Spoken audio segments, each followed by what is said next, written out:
Today's a new day. Here are my thoughts on this photo taken on the metro in Washington, D.C. The following are my thoughts and opinions. If you happen to disagree with me, I encourage you to take it up with God.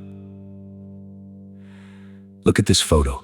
A young woman sits alone on a train, surrounded by dozens of men in matching uniforms, faces covered, patches bearing flags.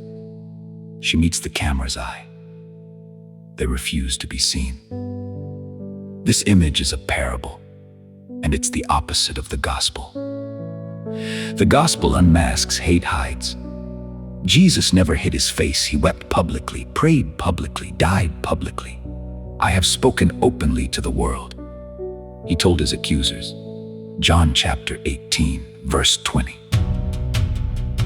Hate loves masks, it loves anonymity, mobs, and intimidation. Why? Because deeds done in darkness don't survive the light. John chapter 3, verse 20. When an ideology needs to cover faces to deliver its message, it's already confessed something about that message. Christian nationalism too often puts a mask on Jesus.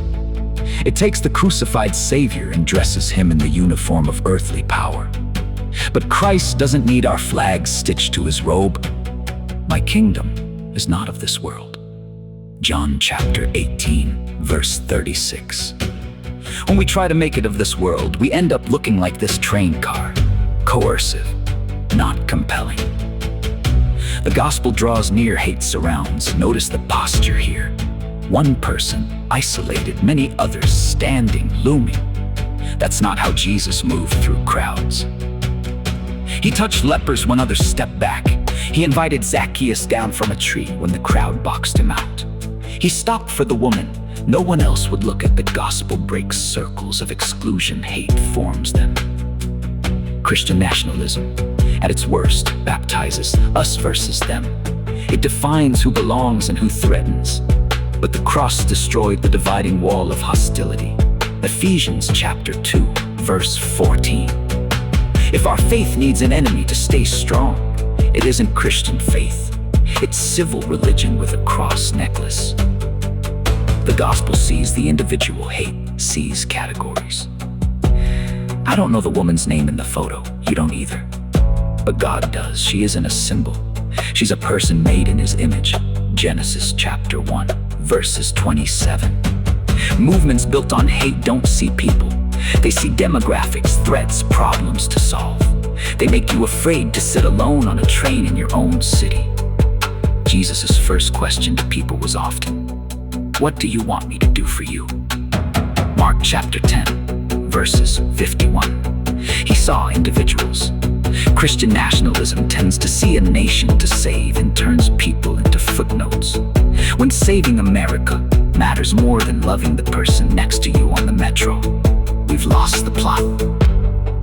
So what do when the train car feels like the world? Uncover our own faces. Confess where contempt has crept into our hearts. It's easy to hate the masked men too. Jesus doesn't give us that option. Love your enemies. Luke chapter 6, verses 27 includes them. Sit with the isolated. Who in your life feels like that woman on the train?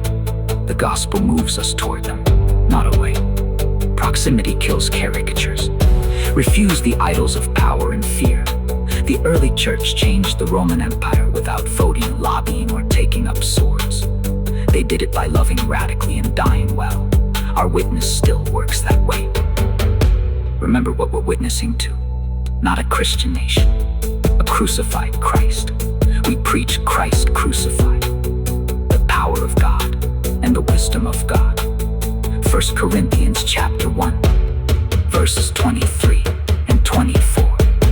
This photo should grieve us, not just because of what it says about them, but because of what it reveals about us. Every one of those masked hearts was knit together by God. Every one of them is someone Christ died for. So is she. So are you. So am I. Hate says, cover your face and find your strength in numbers. Jesus says, take up your cross and find your life by losing it. The train is still running. The choice is still ours. which kingdom will we board?